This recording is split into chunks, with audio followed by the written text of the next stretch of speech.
नमस्कार, स्वागत है आप सभी का हमारे इस खास बुलेटिन में। मैं हूं आपके साथ अंशिका। रुक करेंगे आज की बड़ी खबरों का। मुख्यमंत्री पुष्कर सिंह धामी हरिद्वार में आयोजित शिव समागम कार्यक्रम में शामिल हुए, जहां उन्होंने पुस्तक the eternal Lord great Shiva temples of Uttarakhand का विमोचन किया, जिसे हरिद्वार जिला प्रशासन ने तैयार किया है। भगवान शिव को समर्पित पुस्तक का विमोचन ओम घाट पर हजारों कांवड़ियों के बीच किया गया है। दरअसल ये पुस्तक भगवान शिव के महानतम स्वरूप सदाशिव से प्रेरित है। जानकारी के मुताबिक पुस्तक में उत्तराखंड के कुमाऊं और गढ़वाल क्षेत्रों में अवस्थित महत्वपूर्ण शिव मंदिरों का विस्तृत वर्णन है।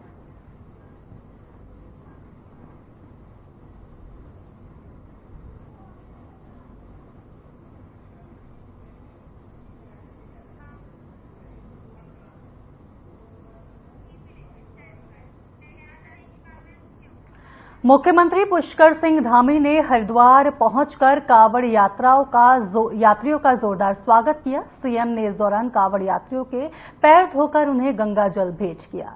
इसके बाद कांवड़ यात्रियों पर हर की पौड़ी से लेकर नारसन बॉर्डर तक हेलीकॉप्टर से पुष्प वर्षा भी की गई।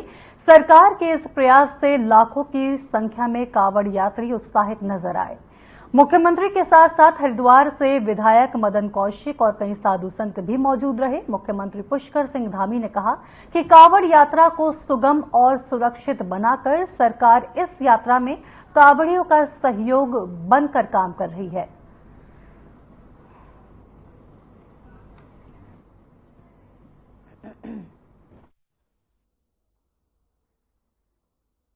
पवित्र श्रावण मास में पूरे देश भर के शिव भक्त कांवड़िए हरिद्वार आते हैं, देवभूमि उत्तराखंड आते हैं, मां गंगा के स्थान पर आते हैं। तो निश्चित रूप से हम क्योंकि सारे लोगों का केंद्र बिंदु, संयोजन बिंदु जो है हमारा हरिद्वार बनता है, तो ये शिव भक्तों का स्वागत होना चाहिए। ये हमारे धर्म ध्वजा लेके चलते हैं, भगवान की भक्ति में रहते हैं और तिलाभिषेक करते हैं, तो हमारे अतिथि भी हैं और भगवान के प्रतिनिधि एक तरह से मानिए उनको।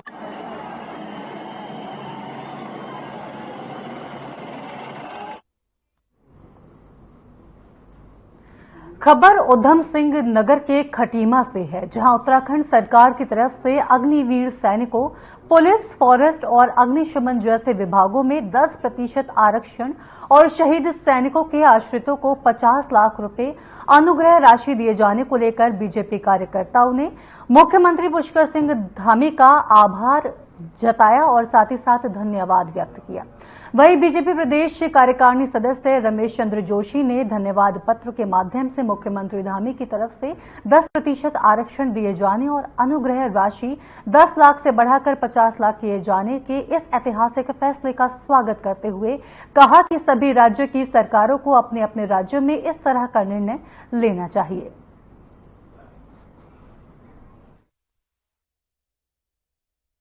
आज माननीय मुख्यमंत्री जी द्वारा जो अग्निवीर युवाओं को 10% आरक्षण जो दिया गया है, हमारे यहाँ की पुलिस में, अग्निशमन में और विभिन्न सरकारी विभागों में दिया गया, तो हम सभी लोग उनका हृदय की गहराइयों से आभार व्यक्त करते हैं। और जो पहले 10 लाख रुपए अनुग्रह राशि हमारे शहीदों के परिवारों को दी जाती थी, उसको बढ़ा करके 50 लाख रुपए करने पर भी हम माननीय मुख्यमंत्री जी का आभार प्रकट करते हैं।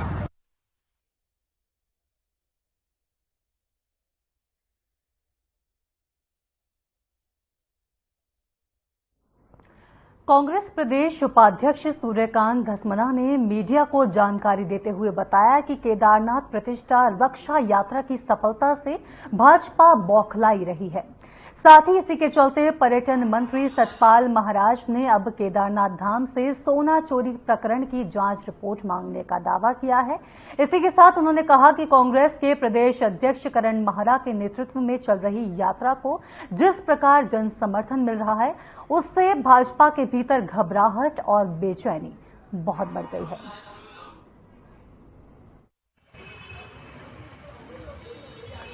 केदारनाथ प्रतिष्ठा रक्षा यात्रा जैसे जैसे केदारनाथ जी के नजदीक पहुंच रही है, भारतीय जनता पार्टी के नेताओं की और भारतीय जनता पार्टी के सरकार के मंत्रियों की बेचैनी बढ़ रही है। पूरी यात्रा रूट में जिस प्रकार से लोगों का समर्थन मिल रहा है, जन समर्थन यात्रा को मिल रहा है, लोगों की भीड़ बढ़ रही है। लोगों को समझ में आ रहा है कि केदारनाथ धाम रक्षा प्रतिष्ठा रक्षा यात्रा क्या है। उससे भाजपा में घबराहट है और वो कहीं न कहीं बद्रीनाथ और मंगलौर की पुनरावृत्ति देख रहे हैं आगामी केदारनाथ के उपचुनाव में और आगामी जो निकाय चुनाव है उसके बाद।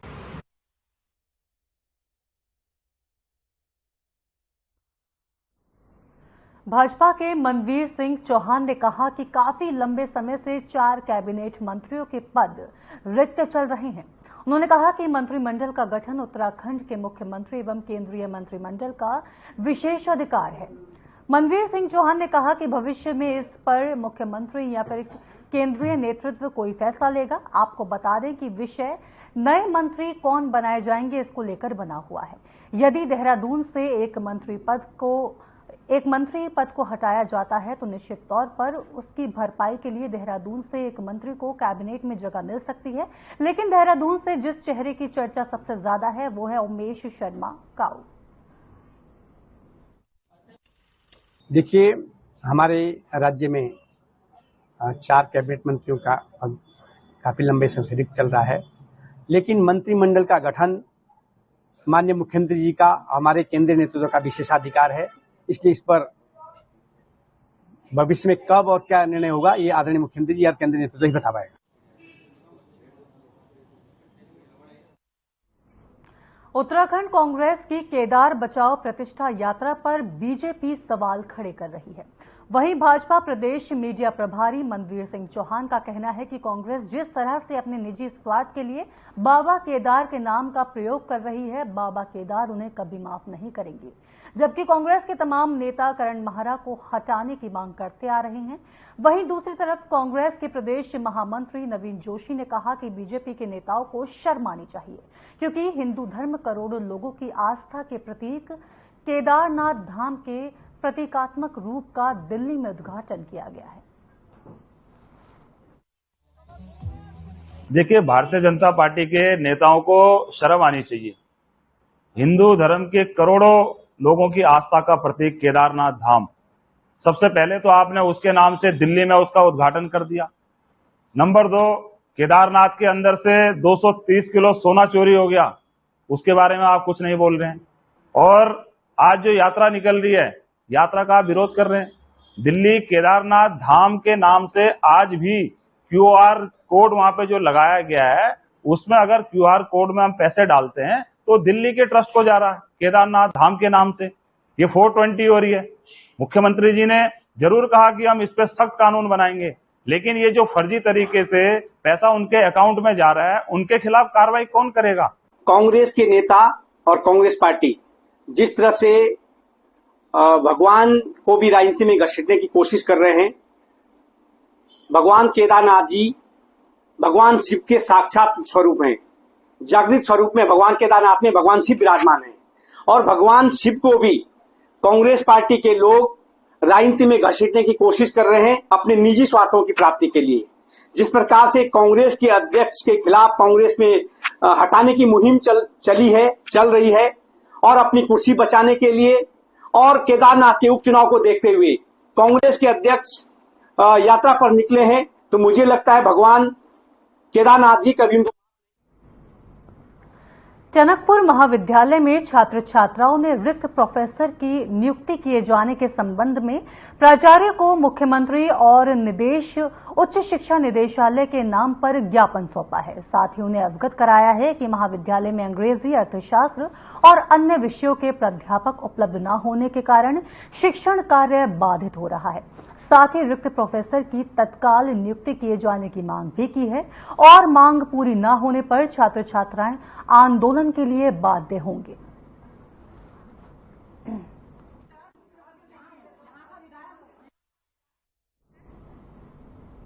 जहां देश का युवा पाश्चात्य सभ्यता की ओर लगातार बढ़ता जा रहा है और अपनी बौद्धिक वैदिक परंपराओं को भूलकर सामाजिक तौर पर पाश्चात्य सभ्यता का सहारा ले रहा है, तो वहीं आज कई कथावाचक व्यास महात्मा ऐसे हैं जो अपनी कथाओं के माध्यम से आमजन को वैदिक परंपराओं की ओर आकर्षित तो कर ही रहे हैं, साथ ही युवाओं को बुरी संगतों से बचाने के लिए भी अथक प्रयास कर रहे हैं। अगर बात करें कथा व्यास आदित्यानंद महाराज की, तो आदित्यानंद महाराज अपनी कथाओं के माध्यम से युवाओं को नशे से दूर रहकर वैदिक परंपराओं के साथ अपने नित्य काम करने की शिक्षा दे रहे हैं और साथ ही कई निर्धन कन्याओं का विवाह भी करा चुके हैं। वहीं गौ सेवा में अपनी अग्रणी भूमिका भी निभा रही हैं। व्यास जी के इन्हीं कार्यों से प्रसन्न होकर world culture and environment protection commission की तरफ से उन्हें डॉक्टरेट की उपाधि से नवाजा गया। जो world culture and environment protection commission है, जिन्होंने हमें ये डॉक्टरेट की उपाधि दी है और इसका मेन उद्देश्य है समाज सेवा।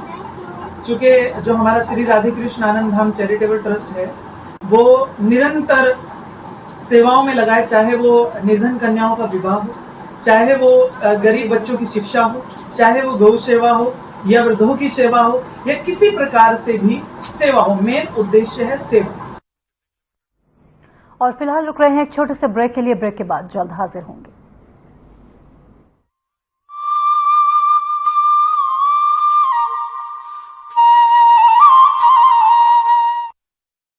प्रधानमंत्री नरेंद्र मोदी के मार्गदर्शन एवं मुख्यमंत्री पुष्कर सिंह धामी के कुशल नेतृत्व में उत्तराखंड सक्षम एवं सशक्त राज्य के रूप में आगे बढ़ रहा है। संपूर्ण समावेशी विकास के लक्ष्य को हासिल करने के लिए चलाई जा रही योजनाओं में सुधार करने और उन्हें जन जन तक पहुंचाने का काम तेजी से किया जा रहा है।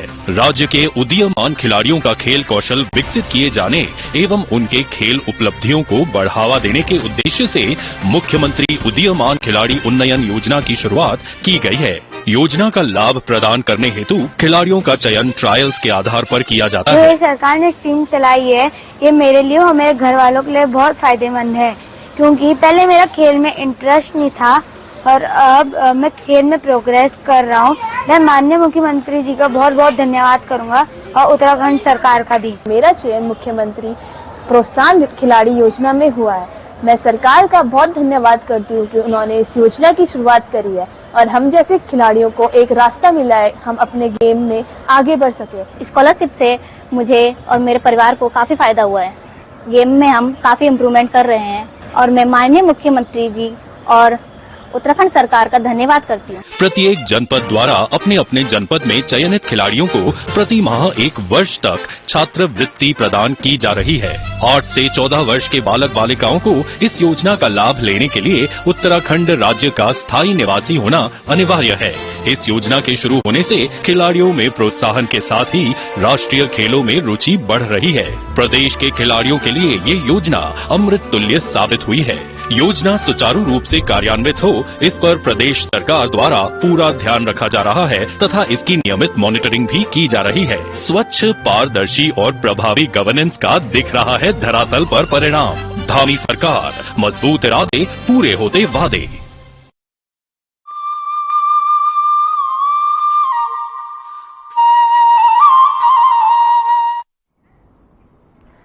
ब्रेक के बाद एक बार फिर आप सभी का स्वागत है। रुक करेंगे बड़ी खबरों का। हल्द्वानी में पीडब्ल्यूडी के द्वारा रोड चौड़ीकरण करने के दौरान बड़ी संख्या में सालों पुराने पेड़ों को काटने के कारण पर्यावरण प्रेमी और स्थानीय जनता की नाराजगी पीडब्ल्यूडी के अधिकारी झेल रहे हैं और प्रशासन की कोशिश के बाद 40 चिन्हित बड़े और पुराने पाखड़ और नीम के पेड़ों को रीलोकेट करने की प्रक्रिया शुरू हो गई है। और हल्द्वानी की जनता के लिए खुशी की बात यह है कि प्रशासन और पीडब्ल्यूडी की ये कोशिश सफल हुई है, जिसमें हल्दूचौड़ में बन रही गौशाला की जमीन में बीते दिनों हल्द्वानी के काठ गोदाम के नरीमन चौराहे के समीप तेज आंधी के चलते टूटकर निर्जीव हो चुके सालों पुराने जिस पेड़ को पीडब्ल्यूडी और प्रशासन के प्रयास से ट्रांसप्लांट किया गया था, वो निर्जीव पेड़ फिर से पुनर्जीवित हो चुका है, जिसमें हरी पत्तियां भी निकलना शुरू हो गई हैं, जिसको लेकर प्रशासन और पीडब्ल्यूडी के पेड़ों के पुनर्जीवित होने की उम्मीद और भी पक्की हुई है। देखिए, इसमें जो हमारे 13 चौराहे हैं इसमें पेड़ों की गिनती हुई थी कि उनको चौड़ीकरण की जद में जो भी आ रहे हैं उनको काटा जाए, लेकिन इसमें जिलाधिकारी महोदय द्वारा एक अनूठी पहल की गई कि हम जो हमारे प्राचीन पेड़ हैं जिनकी उम्र यहाँ पर लोकल लोग 100 साल भी बताते हैं, ऐसे पेड़ों को जो इस तरह की श्रेणी में हैं और जिनको ट्रांसप्लांट किया जा सकता है। खास तौर पर ये हमें एक्सपर्ट से पता चला कि फाइकस प्रजाति के पेड़ जिसमें पाकड़ है, पीपल है, जो भी चौड़ी पत्ती के पेड़ हैं, उनको ट्रांसप्लांट किया जा सकता है।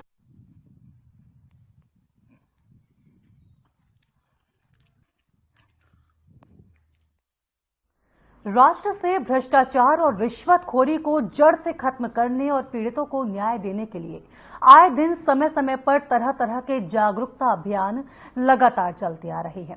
इसी के साथ देश से पुरानी कानून व्यवस्था को खत्म कर नई कानून व्यवस्था लागू कर दी गई है, जिसमें सरकार के न्याय के प्रति बड़े बड़े दावे खोखले नजर आ रहे हैं, जिसका खामियाजा ग्रामीणों को न्याय न मिलने और भ्रष्टाचारी की मार झेलने के रूप में भुगतना पड़ रहा है।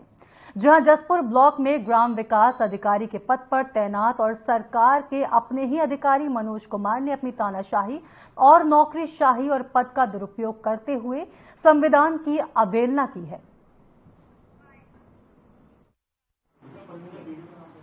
मैं ग्राम गंगापुर रगवा का रहने वाला हूँ और मैंने अभी जो है ये हमारा कच्चा मकान है, ये काफ़ी टाइम हो गया, हमारा बचपन भी यहाँ का ही। और हमने अभी पीछे जो है प्रधान जी से पता करा था कि सर हमारे कॉलोनी के मामले में कुछ व्यवस्था हो सकती है क्या, तो उन्होंने जवाब दिया था कि हमें आधे पैसे चाहिए, आधे पैसे मांगे थे हमसे, तो हमने उन्होंने से मना कर दिया था, ये वाला काम मत करो। सर हमारे ग्राम प्रधान है ये लखा सिंह सर जी, मैं करता हूँ सेटरिंग करता हूँ। हमारी जांच में जो हमारे बराबर हमारे जो पिताजी के हिस्से में घर है। नमस्कार, मेरा नाम नीसू है, मैं गंगापुर से हूँ। मेरा मकान ये कच्ची झोपड़ी है, पन्नी वाला मकान है हमारा, और इसके सिवा हमारे पास कुछ भी नहीं है। यहाँ हमें 12-13 साल हो गए इस मकान में रहते हैं। मेरे हस्बैंड मजदूरी करते हैं फैक्ट्री में, 12 घंटे की ड्यूटी है, 9,000 रुपये। मेरे बच्चे 2 हैं। मैं तो ये कहना चाहूंगी कि मेरे घर पे तो ये पन्नी है 12-13 सालों से, और इसके सिवा कुछ भी नहीं है। सर्वे में उन्होंने गलत लिख दिया, इसमें मैं क्या करूँ बताओ। मेरे पास तो यही है जो कुछ है। ग्राम गंगापुर रकबा, और मैं परेशानी, ये बारिश वारिश पड़ती है तो मेरा परिवार परेशान है, इसलिए मैंने अपने भैया का मकान पे रह रहा हूँ। तो मैंने कई बार बोला था मकान के लिए, मेरी कोई सुनवाई नहीं हुई। मैं गया था एक बार ग्राम प्रधान जी के द्वारा, उन्होंने ये बोला कि अभी मकान नहीं आए, जिस वक्त मकान आएंगे उस वक्त मैं बता दूंगा तुम्हें। अभी तक तो मेरी कोई सुनवाई हुई नहीं। कई बार कागज़ ले लिए हैं और ना कागज़ वापसी करे हैं और ना कोई बताया है मेरे। सर हमारे गांव का नाम गंगापुर है, मेरा नाम रानी है, और मेरे घर की स्थिति यह है कि मेरा घर टूटा है, कच्चा है मकान, यानी कि मिट्टी का बना हुआ है, छप्पर है उसमें। और जो मनोज जो अधिकारी थे ना, जो ब्लॉक से आए थे, जसपुर ब्लॉक से, तो उन्होंने हमारा घर देख के ये कह दिया कि अब उनका पक्का आवास है। सर हमारा तो घर की रिपोर्ट हमारी पक्के मकान की बनाई है, पर हमारा मकान पक्का नहीं है। घर में है 12 जन बच्चे परिवार तो हमारे सब 6 हैं, मगर हमारे सास ससुर सब साथ में रहते हैं ना। दिक्कत यह है कि हमारे कच्चे मकान हैं, वो झोपड़ी का मकान है हमारे। जब वो बारिश पड़ती है तो सारे पानी हमारे घर में अंदर घुस जाता है। हमें कहते चौमासे में बहुत परेशानी दिखाई देती है। और जो मतलब कि ये सर्वे करने के लिए कहते हैं आए थे, तो वो हमारा घर छोड़ गए थे। ठीक है, घर सर्वे में नहीं आया था, तो इसलिए क्या कहते हैं हम बहुत परेशान और दिक्कत में हैं। हमारी जांच की जाए, क्या कहते हैं हमारी कोई सुनवाई की जाए। मैटर है वर्तमान में प्रधानमंत्री आवास योजना के अंतर्गत कच्चे मकान में रहने वाले आवास ग्रामीणों को मकान दिए जाते हैं। वर्तमान में भारत सरकार की तरफ से आवास ऐप का रजिस्ट्रेशन बंद है। जैसे आवास ऐप का रजिस्ट्रेशन खुलेगा, गंगापुर रकबा में हर पात्र लाभार्थी के पास जाके हम सर्वे करेंगे। जो पात्र लाभार्थी पाया जाएगा मानक के अनुसार, उसका रजिस्ट्रेशन कर देंगे।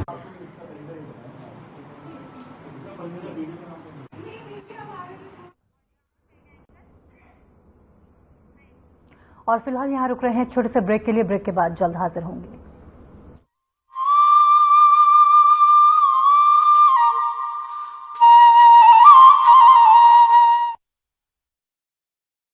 काजल डोरे मैं तो तन 4 बोतल बिके कोनी पर का 8 जान का खर्चा और भुगतो। अरे जब बिक भी गई तो मुनाफा बस के किराए में चला जा है। अरे तू हंसने लग रही है नॉन स्टॉप। अरे जीजी, जब हाथ में हो हैप्पी कार्ड तो बस का किराया क्यों लगेगा? तो बता, क्यों ना हंसो में। अरे वाह मेरी हरियाणा सरकार, आपने तो बना दिया मेरी संगीता का कारोबार नॉन स्टॉप। तभी तो सारे कहते हैं मारा हरियाणा नॉन स्टॉप हरियाणा।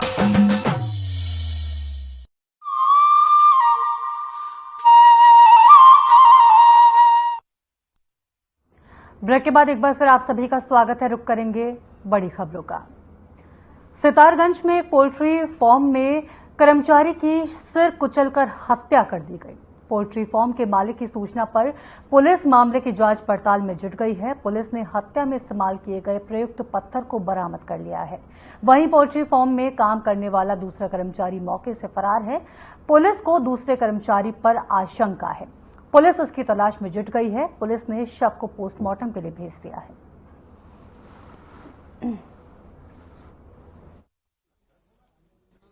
क्षेत्र की घटना है थाना सितारगंज में, जिसमें एक जो ललिता प्रसाद नाम के व्यक्ति की मृत्यु हुई है और उनके पंचायतनामा पोस्टमार्टम की कार्रवाई की जा रही है।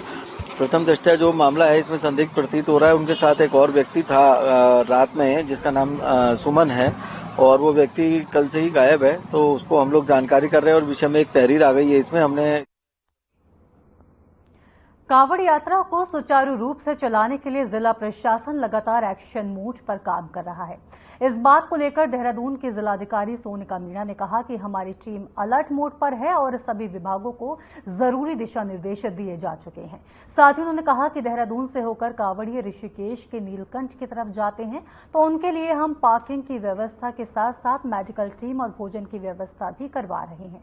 वहीं ऋषिकेश के त्रिवेणी घाट पर भी कांवड़ियों का आना जाना लगा रहता है, जिसके लिए सिंचाई विभाग और नगर निगम को निर्देश दिए गए हैं कि साफ सफाई बनाकर रखें और वहां पर चेतावनी बोर्ड भी लगा दें ताकि जब गंगा नदी का जलस्तर बढ़े तो कोई भी नदी की तरफ ना जाए। हमारी टीम काफी अलर्ट मोड में है और जितने भी विभाग है उनको इंस्ट्रक्शंस भी हैं। हमारे यहाँ मेजरली जो ट्रांजिट मूवमेंट होता है, यहाँ से होते हुए नीलकंठ की तरफ कांवड़िए जाते हैं, तो उसके लिए हमारे यहाँ पार्किंग की व्यवस्था मेनली हम कराते हैं। वहीं पे मेडिकल टीम्स भी होती हैं और भोजन की व्यवस्था भी कराई जाती है। तो वो सारी तैयारी हमारे यहाँ हो रखी है। इसके अलावा कुछ लोग त्रिवेणी घाट भी जाते हैं, तो इरिगेशन डिपार्टमेंट और नगर निगम को भी इंस्ट्रक्शंस हैं कि साफ सफाई रखें और वहां पे बोर्ड लगा दें, वार्निंग के बोर्ड लगा दें, जिससे कि कोई नदी तल के नदी का स्तर जब बढ़ता है तो नदी की तरफ ना जाए। गंगा पंतनगर गोविंद बल्लभ पंत कृषि विश्वविद्यालय में छात्राओं के साथ प्राध्यापक के द्वारा छेड़छाड़ का मामला सामने आया है, जिसके बाद कुलपति द्वारा आरोपित प्राध्यापक को निलंबित कर जांच के आदेश दिए गए हैं।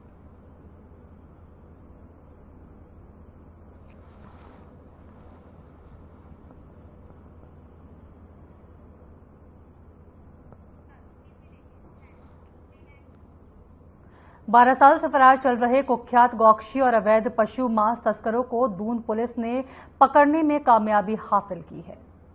आपको बता दें कि वो उत्तर प्रदेश के सहारनपुर के निवासी हैं। मीडिया को जानकारी देते हुए दून के नगर पुलिस अधीक्षक प्रमोद कुमार ने कहा कि इन अभियुक्तों के खिलाफ साल 2012 में गौवध अधिनियम और गौवंश संरक्षण अधिनियम के तहत एफआईआर दर्ज की गई थी।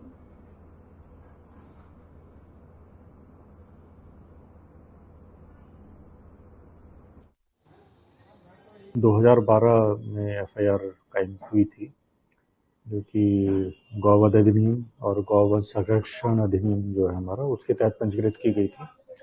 और इसमें जो अभियुक्त था एक ये तस्लीम और दूसरा जो है वजीर, दोनों ही गंदेवड़ा थाना फतेहपुर जनपद सहारनपुर के मूल निवासी थे। उसमें जो है दोनों वांटेड थे।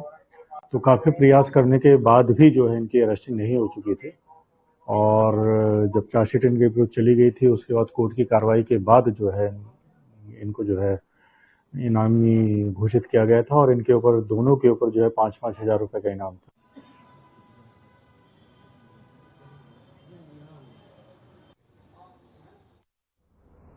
अल्मोड़ा में चोरी की वारदात थमने का नाम नहीं ले रही है। बीती रात चोरों ने सुनार की दुकान पे धावा बोल दिया। चोरों ने दुकान का ताला तोड़कर करीब 7 ग्राम सोना और 1 किलो चांदी पर हाथ साफ कर दिया। फिलहाल पुलिस ने टीमें गठित कर दी हैं और जांच पड़ताल शुरू कर दी है।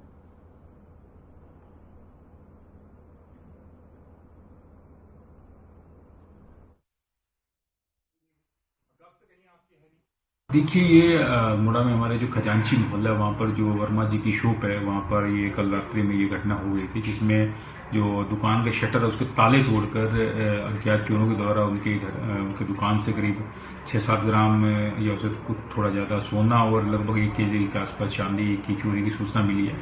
हालांकि वही माल अभी फिर देखा ही जा रहा है। हमारी टीमें उसमें लगा दी है। आसपास में जो भी सीसीटीवी कैमरे वगैरह है उसको छांटे जा रहे हैं। टीम गठित कर दी गई है और मैं उम्मीद कर रहा हूँ जल्दी इस घटना का खुलासा।